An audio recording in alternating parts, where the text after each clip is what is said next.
नमस्कार शेतकरी मित्रांनो, मराठी कोपरा यूट्यूब चॅनलवर आपलं सहर्ष स्वागत आहे। शेतकऱ्यांसाठी मोठी आनंदाची बातमी, सरकाराकडून तब्बल 20 कोटी रुपयांचा निधी देखील मंजूर। ही योजना नेमकी काय आहे आणि कोणाला मिळणार फायदा, चला तर जाणून घेऊया।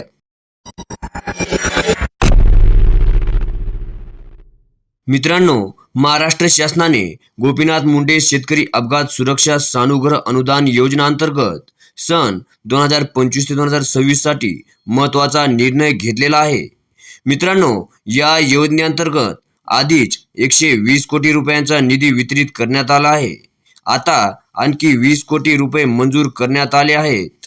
हा निधी ऑक्टोबर 2025 ते डिसेंबर 2025 या कालावधीत एकूण 1019 प्रकरणे निकाली काढण्यासाठी वापर करण्यात येणार आहे। यामध्ये 980 मृत्यू प्रकरणे आणि 39 अपंगत्व प्रकरणे यांचा समावेश देखील आहे। सगळ्यात महत्त्वाची बातमी, हा निधी थेट आयुक्त म्हणजे कृषी, महाराष्ट्र राज्य यांच्या मार्फत वितरित केला जाणार आहे। यामुळे अनेक शेतकरी कुटुंबियांना आर्थिक मदत देखील मिळणार आहे। जर तुम्ही शेतकरी असाल किंवा तुमच्या ओळखीमध्ये कोणी असेल तर ही माहिती नक्की शेअर करा, व्हिडिओ लाईक करा, चॅनलला सबस्क्राईब करायला विसरू नका। धन्यवाद।